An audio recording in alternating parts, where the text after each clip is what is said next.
Robinson, right. we're back. Message Mike. Message Mike Ricca. Cool. I didn't realize he messaged me. I got the message after he called. Mike, call if you're listening. That's brother. always how it works. I'm just gonna hijack the show. I'm still here, motherfucker. That's I'm here. No. I ain't leaving. no, we don't ever update Skype. Never updates. What do you guys use on? Do you guys have an actual studio? Yeah, we're in show? a studio, but we don't do the live thing. You know, with the Facebook or anything. We just live there. But you know what? I'm about to. I think I was talking to someone the other day. We're gonna switch up some stuff. Facebook is good. Yeah. Robinson Show. Hey, what's up, guys? Mike Ricca, What's going how are you on? doing? Mike Ricca from Three People Like This podcast. Yes. That's a big fan base. I like that. See, I wanted to ask you about the name. Like, is it you only care if you guys, you three hosts on the show, enjoy it? Well, we started out. I mean, our whole existence is based on self-deprecation. So, we started with the premise that the whole world is about self-deprecation. Yeah. Disguised as, as I like to say, to quote a line from I Heart Huckabees, "Look at me, don't look at me." That kind of thing, Yes. We just we just always laughed at social media about how no matter how many times only 3 people would like something, people would still post another fucking casserole picture. It's like only 3 people like that. Stop posting casserole pictures. Only 3 people want to see your kids' pictures from the beach vacation. Stop posting those pictures. So we figured we couldn't be worse than the average fucking dolt.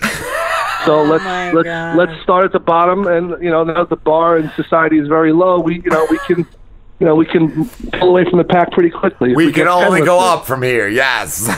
I love that. I love that. Exactly. Yeah, we picked a good time in history to be mediocre. You know what I mean? So did we, my friend. It's acceptable now. It's Yes. acceptable. I'm telling you, We're edgy. Mediocrity is the new black. Hey, I take offense to that. I'm sorry. I'm sorry. I meant to say mediocrity is the new colored. Sorry. That's even fucking worse. You're just taking it all the way back. Just all the way back. Just disrespectful. Thanks, guys. I'll be here all week. That's horrible. Unfortunately. I'm telling you, man. You guys don't even realize how much I love you guys that I'm willing to sneak out of the kitchen from the restaurant where I work just to join you on the podcast. Just to call us. Thank you, Mike. Thank you. Put my restaurant managerial career on the line for you guys, so I hope you appreciate that. Mike, how long have you been doing comedy for? Well, I did stand up for about 17 years. I started out in Brooklyn with TJ Stone, my partner on the podcast, and we went 2 different directions. I went the LA route, and he stayed in New York, did like the struggling independent actor / filmmaker thing for 15 years, and I did the stand-up thing out in LA for 15 years. And we came full circle, and here we are 30 years later after being friends for most of our miserable adult lives, and now we're actually working together again after all this time, so it's pretty cool. Who made that better? What's that? Who made that better? Going to LA, one of you guys stayed. Who made that better in the deal? Well, I went out to LA as a broke artist, and I remained a broke artist for almost 20 years, and he became a house flipper. So you tell me how it worked out. Yeah, you gotta flip something. If you're in New York, you gotta flip a car, you gotta flip a house, you gotta flip something, bro. Hey, listen. If you're living in your parents' basement, the overhead is very low. It's very easy to get ahead. Not that he didn't do things well as a real estate developer, but living at home until you're 40. Which most Italians do. I do, Mike. I'm with you, bro. Are you guys broadcasting from a parent's basement as we speak? No, Slim has his own place. Surprisingly, he's not Italian. Well, actually, he is Italian, right? I am Italian. I do claim to be Italian. Really nice place. If your parents' address is 207 Main Street and your address is 207A Main Street, you don't have your own place.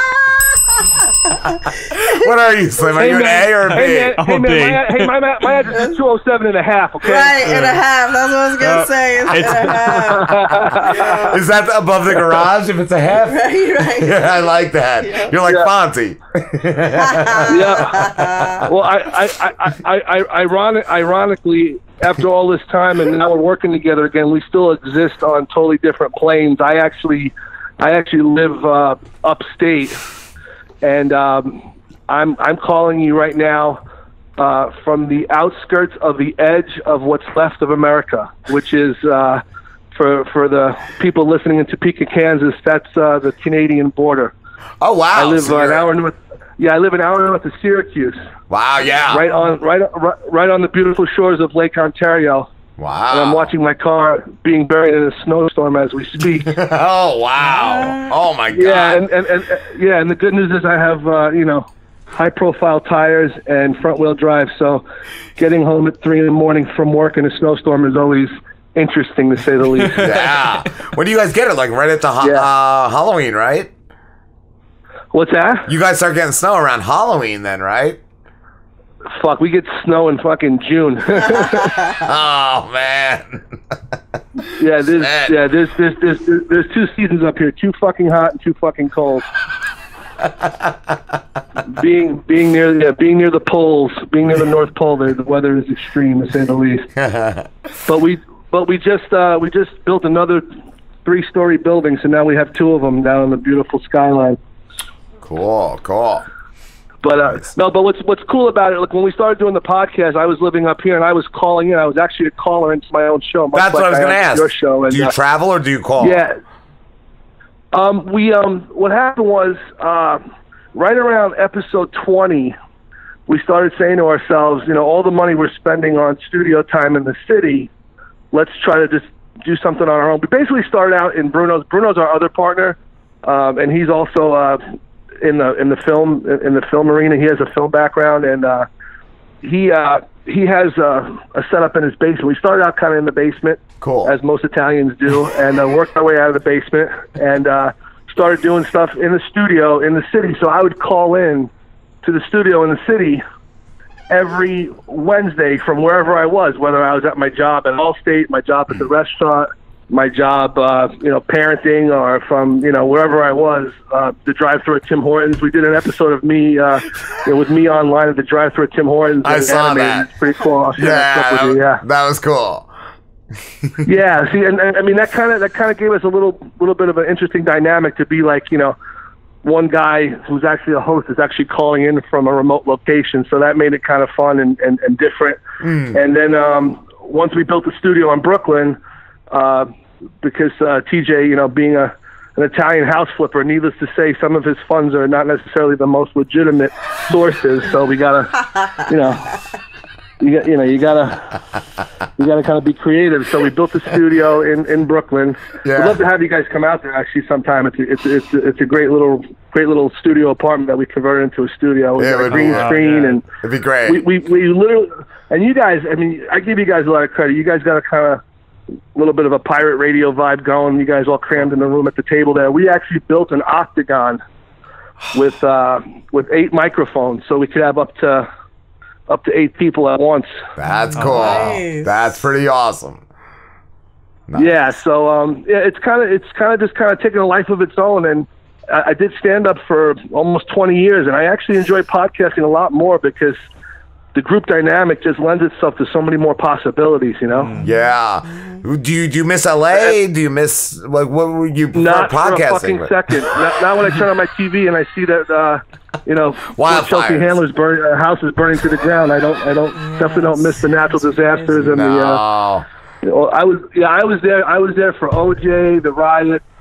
I was there for the earthquakes, the floods. So needless to say, I had enough of that. Yeah. Yeah, man. But I mean, LA gets a bad rap. I mean, every place gets a bad rap for certain stereotypes. But I tell you, podcasting, what I've experienced in the past year, what I've noticed on social media, everybody who's in podcasting, all the podcasters are pretty supportive of each other. And that wasn't the case with comics. Most stand-up comics are just a bunch of fucking douchebags. Really? Yeah. Facts. And even my closest friends from the stand-up days barely acknowledge me when they see me out there floating around on social media, and I retweet their stuff, I share their stuff, and they don't reciprocate. It's pretty fucked up, if you ask me. Wow, yeah, I agree. I agree with you, Mike. Man, I see it all the time. You would think at this point in time, with such a demand for content and such a demand for new media, there's enough money and success, and there's a big enough pie for all of us to share in the success and help each other, you know? For everybody. That's what I've been saying. So, nobody's listening, man. They're crazy. Yeah. So you're both saying that there's a lot of self-centeredness in comedy. In comedy. Just out for themselves. I don't know if it's ego or you just gotta be naturally a douchebag to kind of make it in comedy as far as a survival instinct. Mm-hmm. But you need a thick skin. Yeah, I mean, I'm not asking for money. I'm not asking for a handout. I'm not even asking you to fucking give me your agent's phone number. I'm just asking you to fucking hit the retweet button. Jesus Christ, what the hell am I asking you for? Right. Just retweet the fucking podcast. You know. Yeah. Just help me get it out there. You know, what's the big deal? You know, I don't. That part just boggles my mind. Yeah. You know, Sam Tripoli's a great guy. He was my friend during the comedy days, and he's still my friend today. And he's been encouraging me and real supportive. And you know, he's one of the best in the stand-up world and the podcast world. So he's one of my favorite people of all time. You know, we started out when we were in our early 20s, and we've been friends ever since. And you know, we won't see each other for 10, 12 years, but when we talk, it's like we saw each other yesterday. So that's he's a solid dude, and I've always been a fan of his comedy and his abilities. You know, he's just a natural. Nice. When did you come up with Money Castellini? How long have you been doing that for? Because I love that character. Thanks, man. TJ and I wrote these Goodfellas Christmas carols back when I was working on an MTV show called Lyricist Lounge. Yeah, I was going to ask you. I loved Lyricist Lounge. I remember that. Because I loved the mixtapes when they came out, and then they made a show, and I'm like, oh my God, this is great. That's like, crazy. I had the first. Did you guys ever see the clip of Money Castellini talking to Slick Rick? Yes, I watched that last night. I watched it last night when I was prepping for your interview.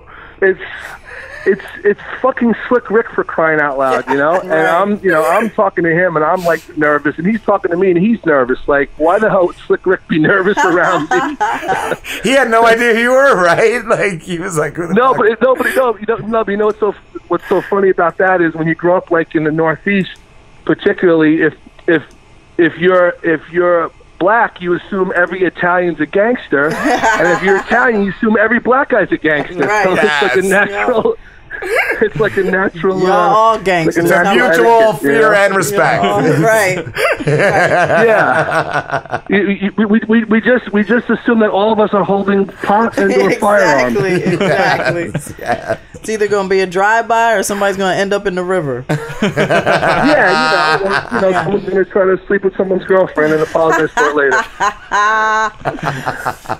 You know, but I definitely, like I said, I know you guys, you put a lot of effort into what you do, and your time is very valuable as well. So I definitely appreciate you guys taking the time to reach out to me and get me on the show with you guys. I really feel feel honored not to do the fucking Hollywood thing. And, dude, I feel honored when you watch like. What's that? You guys have one of the top-rated internet radio shows. Like I felt honored when you even responded to me. Like. Oh, thanks, man. It's so funny because it's like when you do stand-up, you get instant feedback as far as how you're doing. You know, with the podcast, you put it out there and you hope that people are enjoying it, and you get feedback from people at work who say they listen to it religiously, and coworkers and friends. And I knew I was onto something when I found something that both my 19-year-old waitresses that work for me and my 50-year-old owners both liked. Yeah, if you could produce something that appeals to middle-aged men and the 20-year-old girls they're trying to bang, then you're onto something. Yeah, that's a great combination. That's the full spectrum. Yes. Yeah, we're building bridges, man. We're building bridges. But that's what I like about you. That's what I like about your show. You guys are kind of like us in the sense that you kind of just let it rip. You don't give a fuck about what people think. You just you're not trying too hard to be funny or clever or different. Just I don't want to be that different. Doing your thing, you know? Yeah, I just want to shoot the shit. Exactly. I don't want to tell you to do your bit. Don't do your. I don't want to be like. I've had friends like, why don't you ask the comedians to do their stand-up? Because I want to like you for who you are. I don't want you to. Yeah. Right. To do some fake shit. If you want that, then just go listen to Bob and Tom. You know. Yes. Exactly. Exactly. And that's not a knock on them. That's just the format they created. Yeah. Where you got a guy who comes on who's a comic, and you want people to come see you perform, so you kind of give them shtick, so they'll kind of say, "Oh, okay, this is what he's all about." Like if you get into a long-winded discussion about your divorce or your kid or something else, if it falls flat, then people just assume you're a horrible comic. So people are kind of afraid. Like when you do terrestrial radio, it's kind of like it's almost like scripted. Yeah, it's like scripted without being scripted to a certain extent. You're just trying to kind of get as much in as you can in that limited amount of time before they kind of send you out and send in the next person. Yeah, yup. Right. Yeah, like we do interviews, but I want the real person. I don't want some fake shit. Yeah, and it's not a knock on anybody. It's just kind of the beauty of podcasting, where because we don't have pressure from sponsors, so we can basically do whatever the fuck we want. And then if sponsors come along, then it's okay. They like us for who we are, not for what they, think we might be, or what we fit as far as a demographic or some other bullshit way of measuring laughter. Yes. So it's just amazing what's happening, and like I said, to be a part of that and to see some success after less than a year, to be moving along that quickly, it's kind of flattering, because I think people like you explained about podcasting. You just talk about whatever you want. I think people need that. I think people crave that, and they're not hearing that on other platforms. Well, that's why Stern became popular in the first place. That's why Sirius XM became popular in the first place. Opie and Anthony, and that's HBO, like all of it. Like that's why.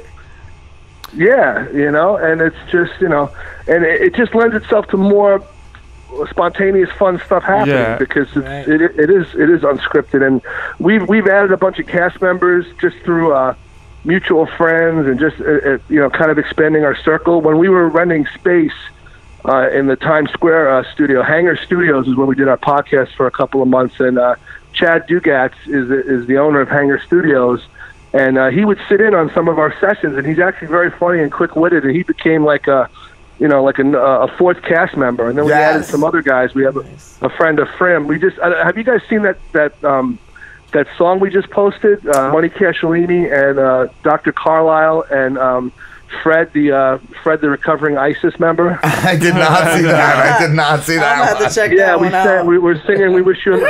We got a green screen in the studio, so we threw up the green screen in the studio, and I was Money Casciolini, entertainment mogul. I'm developing this raw, undiscovered talent named Fred. He's a recovering ISIS member, and what's great about a Frim, he looks like a terrorist, but he's got the range of a Broadway singer. So halfway through the interview, and him holding a steak knife, he starts singing like Broadway songs, West Side Story, and then he segues into like Britney Spears, like operatic Britney Spears covers, and it's like it's love just, West Side Story. It just goes back to what we were saying about like we're willing to try anything. So that's why so much great stuff's coming out of it. But I'll post it for you guys, and I'll share it with you guys, and I know you guys will get a kick out of it. And definitely. All of our material, all of our episodes are on 3peoplelikethis.com, the number 3peoplelikethis.com. And if you guys check out our website, another one of our partners, my buddy Mike, who's my buddy back in California, he's just one of the top graphic artists in the whole world, man, and he's a web developer, and he is really one of the keys to our success, because when we put stuff out there, we have artwork attached, we have logos, we have everything that we do looks polished, looks professional, looks like we spent $1 million on it, and we didn't spend a dime on it because we just have a friend who's a great graphic artist. That's awesome. So we're able to do a lot with absolutely no budget just by having friends who are talented. So that's what you do. If you check out our website, man, I think it's something that you guys might even be able to do for yourselves, because we have all these different flip graphics on there, and you can archive all your podcasts and archive all your content, and there's no storage. You basically maintain it yourself, and you host it yourself, you manage it yourself, and nice. It just lends itself to so many more things as far as, whatever you want to share with people, you just send them right to the website. It's all there. What's the website? Parodies, 3 People Like This. It's all on 3peoplelikethis.com. It's our website, but he designed it to be what he calls a digital brochure, where you literally have all these different panels and links and unlimited storage. So every podcast is archived there. All of our YouTube links are archived there. We just started a new channel called HowTube, which competes with YouTube. And it's basically built on the premise of all of the YouTube do-it-yourself videos. We just started our own channel that has just do-it-yourself videos separate from separate from YouTube. So if you want to just find DIY stuff, you skip YouTube and go right to HowTube, and we're kind of like trying to get that going now. Cool. So we got a lot of shit going on. Awesome. I've got 5 kids, as the intro says on our podcast. Every week I have more kids in a Syrian refugee camp. So I've got I've got to keep working. The good news is I can retire when I'm dead. That's the good news. Right. Mike, I wanted to ask you, what advice would you give to somebody just starting out in comedy? Just don't be afraid to try anything. Trust your instincts. Be yourself. Be confident. And fuck them if they can't take a joke. Cool. Hell yeah. Thank you, Mike. And that's exactly what TJ Stone told me when we were 20 years old. Wow. So, awesome. Nice. That's so great. So the more things change, the more they stay the same. Yeah. Guys, you're the best. I appreciate it, man. Merry Christmas. And, Merry Christmas. Let's stay in touch, and we'd love to return the favor. Have you guys come on our show whenever you get a chance when you head up to Brooklyn sometime. Would love to, brother. We're gonna play the Goodfellas Christmas song on our break. So thank you so much, Mike. Awesome, man. I'll send you a bunch of other links for some other songs and videos. And thanks again for sharing everything. And good luck with everything. And hopefully we'll keep going strong next year as well. Yes. Thank you, Mike. Bye. Thanks again, guys. Take care. Talk to you soon. All right, brother.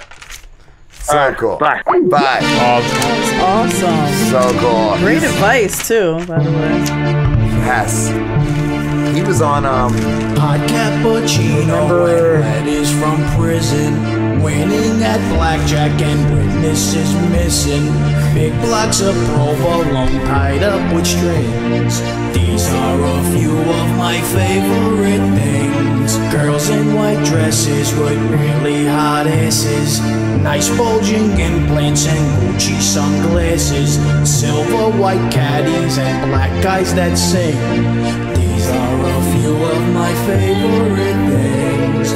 At the glam bar with my new car. If the food is bad, I simply remember my friends up in prison, and then I don't get so mad.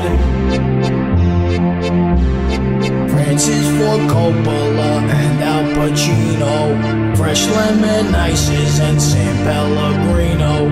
People who gamble and lose everything. These are a few of my favorite things. Fried calamari and my mom's chili. Days at the track with my first cousin Philly. Scorsese movies and gold nugget rings. These are a few of my favorite things. At the disco, where my friends go, if the lines are long, I drop a few names and they take me to the VIP room where I belong. Hey, Money, I tell you the truth, I'm not even in the spirit of Christmas. Oh, guy, what's wrong? Because you wanna know why? These guys, I told them I wrote a couple of verses and they won't even let me sing it. Oh, never mind them. I mean, never mind them, they're the producers. Producers? We're the producers. Say what you gotta say. You know something? You're right. Watch this. Versace sweaters and Armani loafers, singing Sinatra and black leather sofas, twisting your head off, ripping out your spleen. These are a few of my favorite things. Tear out your eyeballs and split your skull open. Hang from a light pole so you can die choking. Watching your filthy dead corpse as it swings. These are a few of my favorite things. Oh, but what goes on here? What are you talking about? That's what I love. That's my favorite What are you things. getting so angry about? That's my verse. You like lemon ices, I like dead corpses, and that's it. Oh, I like that corpses too, but I'm happy about it. I don't get mad. But listen, that's from my heart. That's the creative activity that's going on here. That's the activity. What do you mean wrong inflection? You like the producers over there. This is what I'm talking about. I can't express myself no more. I'm like them. It's like crazy. I can't tell you none. Come on. It's like hand censorship over here. What do you mean? Like it's What do you get? I'm just saying. It's like you think it's too bad or something? I'm just saying you gotta be happy about that corpse. It's my favorite things. Maybe you're right. Yeah, you're right. I'm sorry. Go ahead. I already forgotten about it. Let's go get a cup of espresso. Nice, Joe. Let's get out of here. Stop the music, will you? You filthy animals. Look at you. You just make me sick. I'll tell you the truth, I have to go out there and choke one of these guys. Come on. I got the lollipop to keep the juices flowing on the throat. When you're an MC, you gotta do these things. Otherwise, it comes out goggled. Nice.